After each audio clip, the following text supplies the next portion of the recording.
ꯃꯃꯥꯟꯅꯕ ꯅꯨꯄꯥ ꯃꯆꯥ ꯑꯅꯤꯁꯦ ꯌꯥꯝ ꯂꯨ ꯇꯤꯟꯅꯕ ꯃꯣꯏ ꯑꯅꯤꯁꯦ ꯑꯃꯅ ꯇꯣꯝꯕ ꯀꯧꯕ ꯑꯃꯅ ꯆꯥꯎꯕ ꯀꯧꯕ ꯑꯁ ꯌꯥꯝ ꯂꯨ ꯇꯤꯟꯅꯕꯅ ꯆꯥꯛꯁꯦ ꯇꯣꯝꯕ ꯍꯣꯏꯗ ꯑꯃꯨꯛ ꯆꯥ ꯆꯥꯎꯕ ꯍꯣꯏꯗ ꯑꯃꯨꯛ ꯆꯥ ꯑꯆꯥꯄꯣꯠ ꯂꯩꯔꯁꯨ ꯑꯃ ꯌꯥꯎꯗ꯭ꯔꯗꯤ ꯑꯃ ꯆꯥꯗꯕꯤ ꯑꯗꯒꯤ ꯃꯃꯥꯟꯅꯕ ꯑꯃꯗꯨꯒ ꯆꯥꯃꯤꯟꯅꯅꯕ ꯈꯥꯛꯄꯤ ꯑꯗꯨꯛꯀꯤ ꯃꯇꯤꯛ ꯂꯨꯅ ꯇꯤꯟꯅꯕ ꯍꯥꯏꯇꯥꯔꯦ ꯌꯥꯝ ꯂꯨ ꯇꯤꯟꯅꯕ ꯑꯗꯒꯤꯗꯤ ꯃꯕꯥꯅꯤ ꯑꯗꯨꯃꯥꯏꯅ ꯁꯨꯝ ꯇꯤꯟꯅꯔꯛꯄꯗꯒꯤ ꯁꯨꯝ ꯅꯣꯡꯃꯒꯤ ꯈꯔ ꯁꯨꯝ ꯆꯥꯎꯈꯠꯂꯛꯇꯅ ꯃꯣꯏꯁꯦ ꯃꯌꯨꯝ ꯃꯀꯩ ꯄꯥꯟꯅꯔꯦꯕ ꯑꯗꯒꯤ ꯑꯃꯗꯤ ꯆꯥꯎꯕ ꯍꯥꯏꯁꯤꯒꯤ ꯏꯃꯨꯡꯁꯤꯗꯤ ꯑꯩꯈꯣꯏꯒꯤ ꯆꯥꯕ ꯊꯛꯄ ꯋꯥꯠꯇꯕꯤ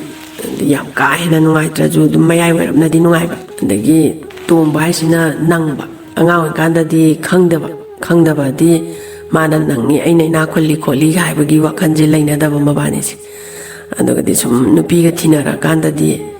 ꯂꯥꯏꯔꯕꯅꯤꯅ ꯑꯃꯁꯦ ꯏꯅꯥꯛ ꯈꯨꯟꯕ ꯃꯤꯁꯤꯅ ꯃꯥꯏ ꯅꯨꯄꯤꯁꯤꯅꯁꯨ ꯑꯁ ꯂꯥꯏꯔꯕꯁꯤꯒ ꯇꯤꯟꯅꯔꯨꯅꯨ ꯀꯩ ꯀꯥꯟꯅꯕ ꯍꯌꯦꯡ ꯑꯩꯈꯣꯏꯗ ꯀꯩ ꯍꯪꯉꯛꯀꯅꯤ ꯈꯣꯠꯂꯛꯀꯅꯤ ꯀꯥꯏꯅ ꯍꯥꯏꯕꯗꯒꯤ ꯃꯃꯥꯟꯅꯕ ꯏꯅꯥꯛ ꯈꯨꯟꯕꯁꯤꯁꯨ ꯃꯕꯨꯛꯅꯤꯡ ꯑꯣꯟꯗꯅꯅꯦ ꯑꯗꯨꯒꯤꯁꯨ ꯃꯊꯛꯇ ꯃꯌꯨꯝ ꯃꯀꯩ ꯄꯥꯜꯂꯛꯑꯕꯅꯤꯅ ꯑꯗꯨꯝ ꯂꯥꯞꯊꯣꯛꯅꯔꯦꯗꯅ ꯑꯗ ꯂꯥꯞꯊꯣꯛꯅꯔꯛꯄꯁꯤꯗ ꯃꯕꯥꯅꯤꯁꯦ ꯃꯆꯥꯅꯨꯄꯥ ꯑꯃꯃꯝ ꯄꯣꯛꯅꯔꯒ ꯑꯃꯁꯤꯗꯤ ꯅꯨꯡꯉꯥꯏꯕꯅꯤ나 ꯄꯩꯁꯥ ꯅꯨꯡꯁꯥ ꯋꯥꯠꯇꯕꯅꯤꯅ ꯆꯥꯅꯤꯡꯕꯗ ꯆꯥ ꯁꯦꯠꯅꯤꯡꯕꯗ ꯁꯦꯠ ꯇꯧꯕ ꯑꯗꯒꯤ ꯁꯣꯂꯣꯝꯗꯗꯤ ꯅꯣꯡꯃꯒꯤ ꯃꯃꯥ ꯃꯄꯥꯁꯨ ꯂꯩꯇꯕꯅꯤꯅ ꯀꯩꯅꯣꯝ ꯁꯨꯔꯨꯔꯒ ꯃꯤꯒꯤ ꯊꯕꯛ ꯏꯟꯈꯥꯡ ꯁꯨꯔꯨꯔꯒ ꯑꯗꯒꯤ ꯁꯤꯡ ꯆꯜꯂꯨꯔꯒ ꯐꯪꯉꯛꯄ ꯄꯩꯁꯥꯗꯨꯅ ꯃꯇꯨ ꯃꯆꯥꯁꯦ ꯊꯥꯛꯏꯅꯦꯕ ꯃꯥꯏ ꯅꯨꯄꯤꯒ ꯃꯥꯏ ꯃꯆꯥꯒꯁꯦ ꯑꯗ ꯅꯨꯃꯤꯠ ꯅꯤꯅꯤ ꯍꯨꯝꯅꯤꯁꯤꯗꯤ ꯃꯤꯒꯤ ꯊꯕꯛ ꯁꯨꯕꯤꯌꯨ ꯍꯥꯏꯕꯁꯨ ꯀꯅꯥꯝꯇ ꯍꯥꯏꯔꯛꯇꯗꯅ ꯃꯥꯏ ꯅꯨꯄꯤꯒ ꯃꯥꯏ ꯃꯆꯥꯒꯁꯦ ꯆꯥꯅꯤꯡꯉꯥꯏ ꯊꯛꯅꯤꯡꯉꯥꯏꯁꯦ ꯂꯩꯇꯗꯅ ꯃꯣꯏꯗꯤ ꯑꯌꯨꯛ ꯆꯥꯔꯒ ꯅꯨꯡꯗꯥꯡ ꯍꯦꯟꯕ ꯅꯨꯡꯗꯥꯡ ꯆꯥꯔꯒ ꯑꯌꯨꯛ ꯍꯦꯟꯕ ꯃꯣꯏꯗꯤ ꯑꯗꯨꯅꯅꯦ ꯃꯆꯥꯁꯤꯁꯨ ꯁꯨꯝ ꯅꯣꯡꯃꯒꯤ ꯆꯥꯎꯈꯠꯂꯛꯀ꯭ꯔꯥ ꯍꯥꯏꯔꯒ ꯁꯨꯝ ꯄꯠꯊꯔꯛꯄ ꯁꯣꯔꯒ ꯍꯣꯟ ꯉꯝꯃꯛꯇꯕꯤꯗ ꯁꯥꯟꯅꯕꯒ ꯉꯝꯗꯕꯤ ꯃꯃꯥꯏ ꯇꯝꯄꯥꯛꯁꯤꯗ ꯂꯦꯛꯊꯔꯒ ꯂꯩꯕ ꯑꯗꯒꯤ ꯃꯥꯅ ꯊꯕꯛ ꯑꯝꯇꯁꯨ ꯂꯩꯇ꯭ꯔꯕꯅꯤꯅ ꯑꯩꯁꯦ ꯉꯁꯤꯗꯤ ꯏꯇꯥꯎꯒꯤ ꯃꯌꯨꯝꯗ ꯆꯠꯂꯒ ꯏꯇꯥꯎꯗ ꯄꯩꯁా ꯈꯤꯇ ꯅꯤꯔꯨ ꯇꯥꯔꯦ ꯑꯩꯅ ꯐꯪꯉꯛꯄ ꯀꯥꯟꯗ ꯑꯃꯨꯛ ꯁꯤꯡꯒꯦꯅ ꯍꯥꯏꯔꯒ ꯃꯥꯁꯦ ꯃꯇꯥꯎꯁꯤꯒ ꯌꯥꯝ ꯍꯔꯥꯎ ꯇꯤꯟꯅꯔꯛꯄꯅꯦꯅ ꯃꯥꯗꯤ ꯅꯨꯡꯁꯤ ꯆꯥꯟꯅꯅ ꯇꯤꯟꯅꯔꯛꯄꯅꯦꯅ ꯈꯟꯗꯅ ꯃꯇꯥꯎꯁꯤꯒꯤ ꯃꯌꯨꯝꯁꯤꯗ ꯂꯥꯛꯑꯦꯕ ꯌꯥꯝ ꯍꯔꯥꯎꯅ ꯑꯗ ꯃꯇꯥꯎꯁꯤꯗꯤ ꯑꯩꯈꯣꯏꯒꯤ ꯀ꯭ꯋꯥꯒ ꯄꯤꯠꯀ ꯆꯥꯔꯒ ꯃꯣꯏꯒꯤ ꯇꯦꯕꯜꯗ ꯀ꯭ꯋꯥ ꯑꯣꯊꯣꯡꯅꯕꯒꯗꯣ ꯊꯝꯃꯒ ꯄꯤꯠꯀ ꯀꯥꯝꯊꯣꯛꯑꯗꯅ ꯃꯥꯁꯦ ꯅꯨꯡꯉꯥꯏꯅ ꯈꯣꯡꯒꯥꯏꯒ ꯆꯜꯂꯒ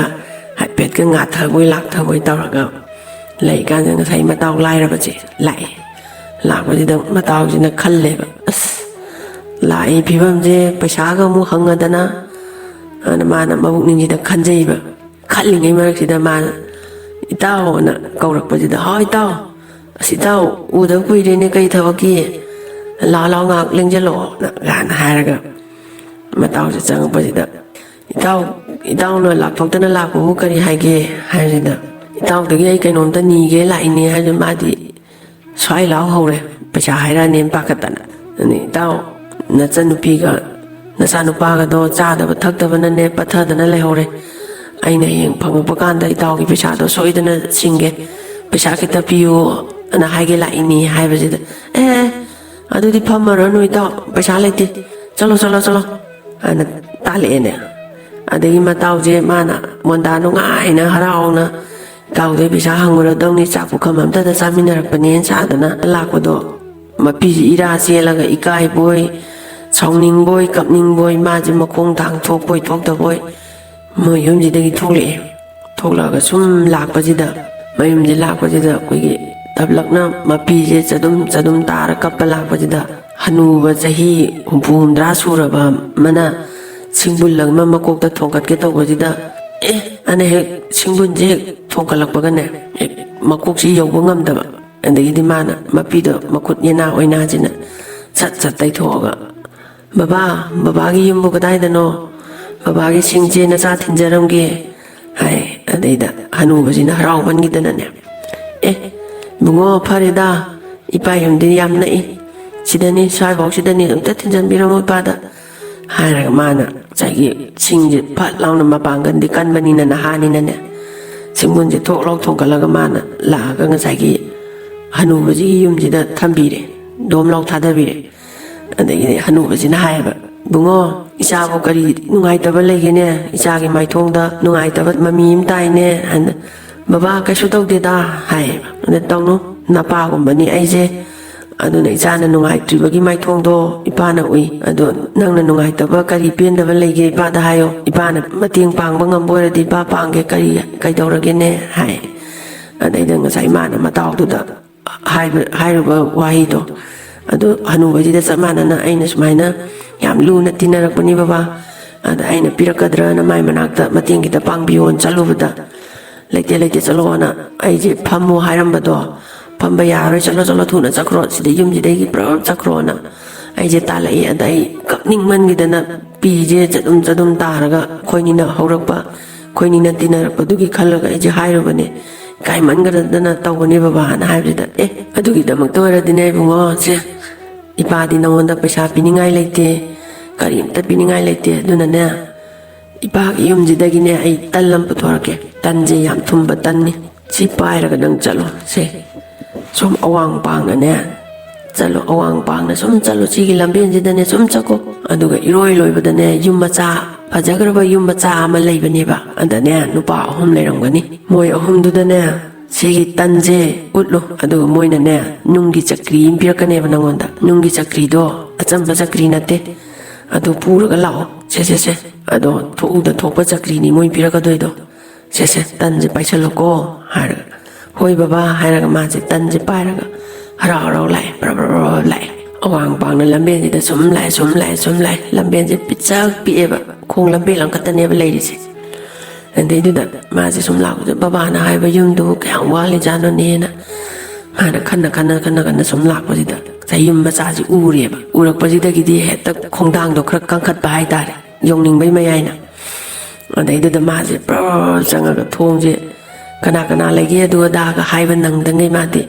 pra changa thongje hangtokpani dana andagi ding ngai nupa ahumje phammaga leirambajida puk hogala kanano sauraga ne kanano noi nang changa ki ga haidana thong pro hangtorei diena kaino nang sa changai di haibda maji pakhat poi thakat poi mai makut ye na pairei batando utle ba satlauna andagi ding ngai nupa ahumdo tanji ubadi moi di tan athumba jam pamja ba haidare moi humje nagini tando ubadagidi moi humna la sa chango nang na pairei batando piro aduga ne se chigi chakri je puro toda thokpani nang na thoning ba pot punamak sida ne hayo he chakri hairaga ne chakri hairaga ne nang na thoning ba cheng thoning ba hawai thoning ba nang na apamba tho hairaga ne chakri hayuko aduga ne chakri je unga ne nang na thoning ba du tholaga wo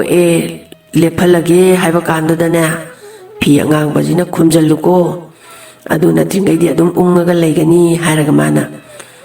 phi angang ba jine chakri jine piraga chai nupa jina makok sida thongalaga lai chakri ji harau mangidana de moi hum du ju chai tal thumba do chaning bagi mayai na harau mangidana tanji moi hum yena raga chahaure maju chakri do thongalaga mayum jida hale andegi di halak ba jida chai mai nu pi ji gi tampak sida macha dum pa jina chor thabet holaga chada baga thakta baga tawra bani na ne hippaga leirame and mai nu pi jina hai kari no pa nang na nonga badagi chakraga chana na ba thangna na ba kari imta ju leite cha je kari imta bo bija bitakte chora ba hon ba ngam jalaktre haraga nang na nungi chakri ma puraga lai du bo he nu pi wa yang ngang angang do thamo aduga ne phi pa pam thause aduga chakri je wo se hai andagi nupi jina phi apakpa khoi mo pakpi da kumba apakpa ma tharaga chakri je thangdare ne aduga chakri ji da hai he chakri sing tho u chakri sing tho u haraga chakri je jara ungaga sing ji mayam thole ne thuisana andagi di sing ji thoe sai nupi ji junga ene nungi chakri ji de jeng mayam pai thor bajida andagi di jeng ji yare phi angang na sa launa khunjalle badagi di chakri ungba jing lepe mana jeng kari karang dum khom to hoga amu haire hawai kita tho hawai kangtak kita tho u chakri hawai tho u hairaga mu ungba ji dang sai nungi chakri jara uru ang lairaga hawai kangtak si manggandagi tangkai tabi si kangtak kauwe ba simu mayam thoe andagidi cha thonge hawai ji thonge macha ju pijare moi ahumje chare macha ga do inbire adagidi nong charaga nong machada ayuk charaga nungdang chada tarambado nung ayuk ju chare nungdang ju chare nungdin ju chara wale macha je pit lauro dana phajare andagi magi nupi ju masa ma u phajare sari phajaba sele andagi sana phajaba yale mai nupa ju khongrau phajaba phurit phajaba lile moi mungje ngachai gi chenga ji bora tholla dana hawai muchori kangtak sabulai makan hawai ji thola ga beg ji pai re ga dukan go down dona paisal laga moi ji yon ba hore ne andagi phangak pa paisa tuna chening ba ining ba chaning ba loina chadana dagi hana khangpok sangam da leiram ba do dalan maton chadana ngachai gi na khun ba matau dugi yum da dagi hena phajara dana yam nuai re ba andagi de chom dagi de mapana mamana thamam ba do kai dana sara banina sujan ba nomjan ba di yaudra banina sum cha thok pai saruk to oira banina tanjan ba di yaudra banina moina nang thare dana andagi de mai mamana bajina khalle ai dau tu bajina karai dagi paisa na nungai khalak dana mayum ga je sara dana magi nupi ga jina sanana tiktang ga sira dana maga jina phijola nan ga sela dana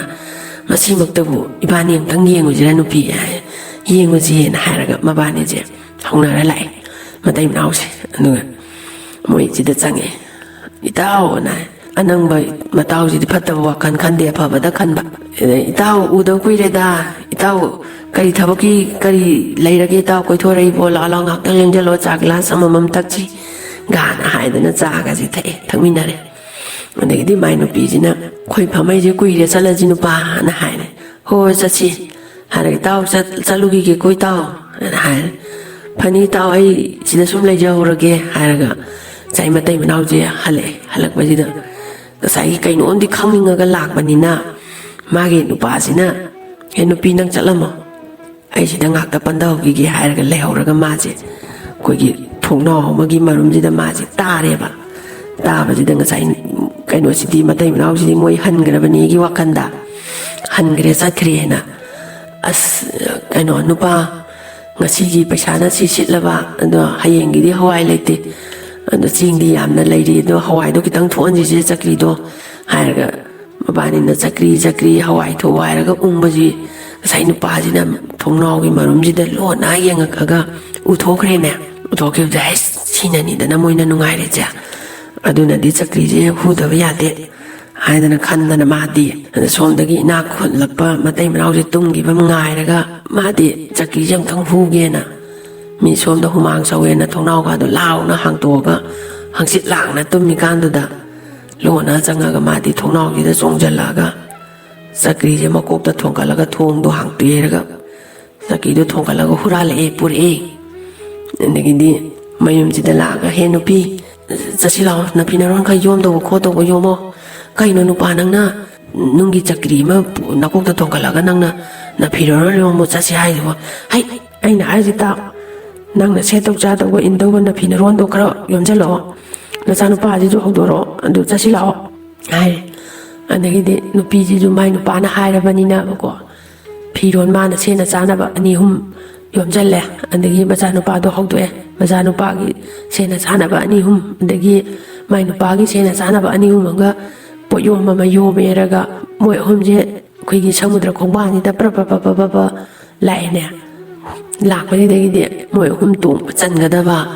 hi ma cham da moi hum je tong khatle ka sai nung gi chakri do hap chal le phi du di hura laktre phi angang ba du di chakri du ka pura ga lai de de pi na kari no no pa nang na tawri ji bo chakri ji pura ga hi nung dang ji da khoi bu karai da lai du doi no he aina chali ji da tawri ji da yaw wa ngang hai ndagi di nupa na hai ne ma ju wa do makha ta de hi ji da ka khale ma cha ju ka khale ma ju ka khale du ga chaki ji ma yai ji da thamaga hi ji hole song wang man da lai ru dam ni nungai ra dam ni ngasi ba numi si da gi khoi thawak su da na nungai ru dam ni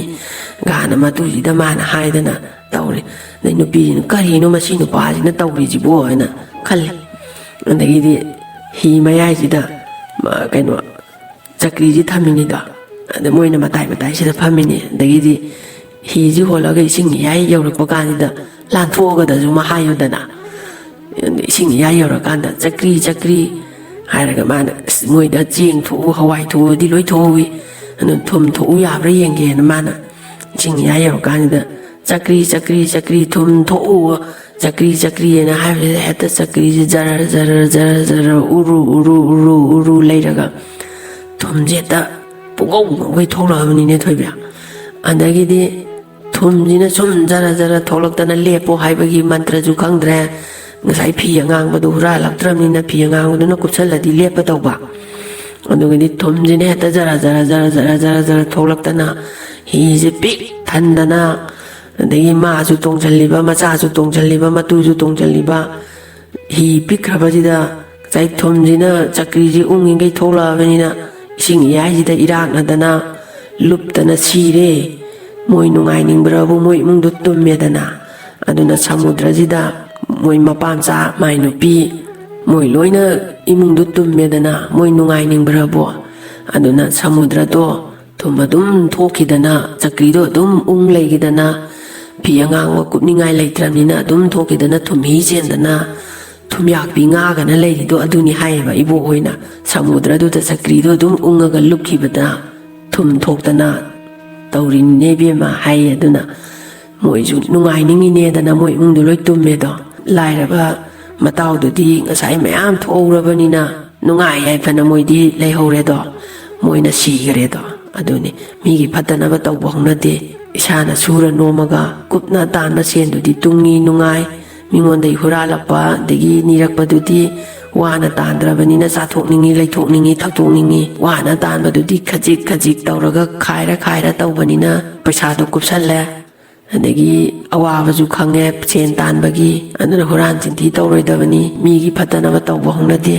phabada tawgadabani